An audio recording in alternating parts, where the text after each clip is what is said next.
मौत जीवन का ऐसा काला सच है जिससे हर किसी को रूबरू होना पड़ता है, फिर चाहे वो कोई इंसान हो या फिर कोई जानवर।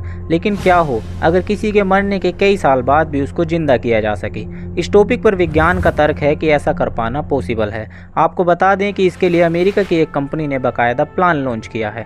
कंपनी ने यह दावा किया है कि वह इंसानों को मरने के बाद भी जीवित रख सकती है, लेकिन इसके लिए साल दर साल के हिसाब से भारी भरकम फीस जरूर चुकानी पड़ेगी। आखिर मरने के बाद दोबारा जिंदा होने के पीछे की क्या मिस्ट्री है और विज्ञान की कौन सी ऐसी तकनीक है जिससे मरे हुए लोगों को दोबारा जिंदा किया जा सकता है।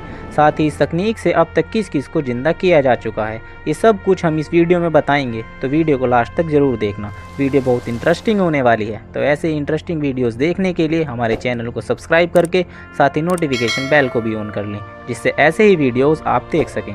अमेरिका में लोग अपनी डेड बॉडी को एक खास तरह की प्रयोगशाला में सुरक्षित रखवा रहे हैं। इसी तकनीक को क्रायोनिक्स कहा जाता है। इस तकनीक में पूरी बॉडी या बॉडी के किसी पार्ट को बहुत ही कम टेम्परेचर में लंबे समय के लिए रखा जाता है। इसमें डेड बॉडी को बर्फ़ की तरह जमा कर उस समय तक रखा जाएगा जब तक कि मेडिकल साइंस एडवांस तकनीक से मरे हुए लोगों का जीवन फिर से लौटाने में सफल ना हो जाए।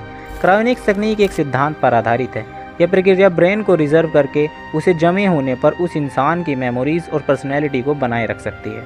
फिलहाल साइंस अभी इतना विकसित नहीं हो पाया है कि वह इस तकनीक के जरिए डेड बॉडी को फिर से जिंदा कर सके, लेकिन इसके बावजूद अब तक 3 बड़ी साइंस कंपनियों के जरिए लगभग 350 लोग इस डील को साइन कर चुके हैं कि उनके मरने के बाद उनके शरीर को क्रायोजेनिक तकनीक से रिजर्व किया जाए ताकि उनके फिर से जिंदा होने की संभावना बन सके।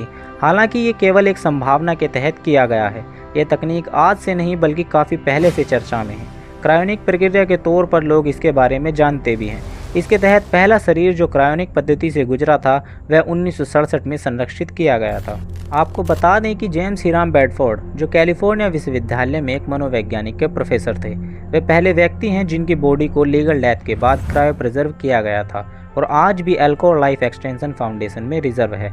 2011 में प्रसिद्ध वैज्ञानिक रॉबर्ट एटिंगर ने अपनी मां के शरीर को भविष्य में पुनर्जीवन की आशा में संरक्षित करवाया था। उनकी संकल्पना है कि हिम जीवों के साथ साथ मानव भी क्रायोजेनिक तकनीक के जरिए फिर से जीवन पा सकता है। रॉबर्ट एटिंगर ने अपनी दोनों पत्नियों की मौत के बाद उनके शव को भी रिजर्व कराया और अपनी खुद की मौत के बाद भी इसी तरह अपनी बॉडी भी रिजर्व कराई। ये वही रॉबर्ट एटिंगर हैं जिन्होंने 1964 में अमरता की संभावना का घोषणा पत्र जारी किया था।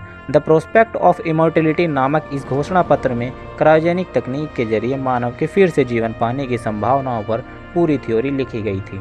अब बात करते हैं कि अगर इस तकनीक से भविष्य में इंसान को जिंदा कर भी लिया गया तो उस इंसान पर उस दौर का क्या असर पड़ेगा जिसमें वो जिंदा हुआ होगा।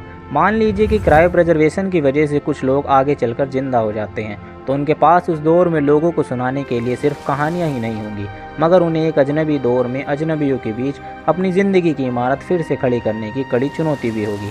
ये इस बात पर भी तय करेगा कि वो किस दौर में फिर से जी उठेंगे।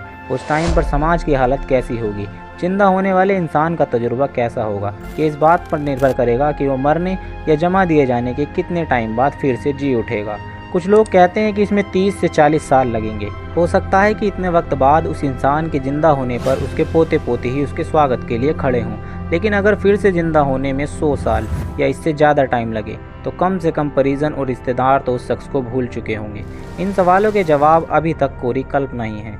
अमेरिका के मिशिगन के क्रायोनिक्स इंस्टीट्यूट के डेनिस कोवल्स्की कहते हैं कि अगर कोई परिजन नहीं भी होगा तो इतनी बुरी बात नहीं होगी।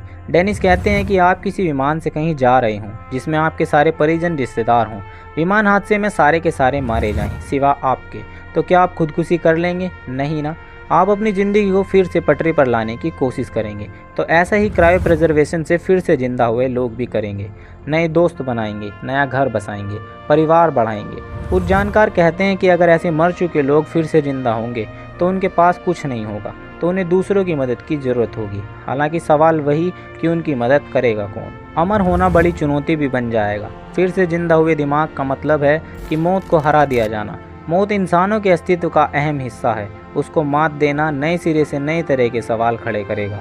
आपको शायद ना पता हो, लेकिन क्रायोजेनिक तकनीक के जरिए दुनिया में कुछ प्रजातियों को फिर से जिंदा किया जा चुका है। इनमें आर्कटिक क्षेत्र की ज़मीनी गिलहरी के अलावा कछुए की कुछ प्रजातियां भी शामिल हैं। वहीं हिम क्षेत्र की आर्कटिका ऊनी कंबल कीड़ा भी क्रायोजेनिक तकनीक से सालों बाद फिर से जिंदा हो उठा है। जब ये जीव फिर से जीवन पा सकते हैं तो मानव क्यों नहीं। और शायद इसी जिद का नतीजा है कि आज अमेरिका का क्रायोनिक्स इंस्टीट्यूट अलकार फाउंडेशन और क्रायोरेस नामक कंपनियां ऐसी डील में लगी हैं। अब अगर आपको मृत्यु जो कि निश्चित है और पुनर्जीवन की पॉसिबिलिटी में से अगर पुनर्जीवन चुनने का मौका मिले तो क्या आप इस ऑप्शन को चूज़ करना चाहेंगे? हमें कमेंट करके ज़रूर बताना। वीडियो अच्छी लगी हो तो वीडियो को लाइक और शेयर कर देना। बाकी मैं मिलता हूँ आपसे नेक्स्ट वीडियो में, तब तक के लिए गुड बाय।